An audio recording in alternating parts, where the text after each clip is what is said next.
समृद्धि दीदी पीएम किसान सहायता केबे मिलिबो ताको पाइबा पई कोन किछि नुवा नियम हेछि कि हरिया भाई तमे कृषक रजिस्ट्री पोर्टाल रे पंजीकरण करि देइछ तो सेटा पुनी कोन हेई देखो आगो सेटा करबा कथा ना जल्दी कृषक रजिस्ट्री पोर्टाल रे निजर पंजीकरण करि दियो ताहाले जाई सब सुविधा मिलि परिबो आगरु जानिथिले ए काम कोन बाकी रहि थांता हौ आउ देरी न करी पंजीकरण कामटा सारी दियो एई गल्ली आउ कर देली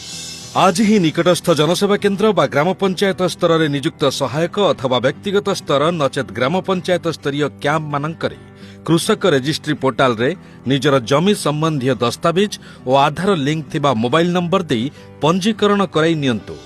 कृषक भाई भौणी मानक पई राज्य और केंद्र सरकारक द्वारा प्रदत्त विभिन्न योजनार लाभ पांतु। अधिक विवरणी पई कृषि समृद्धि हेल्पलाइन नंबर 155333 को कॉल करंतु।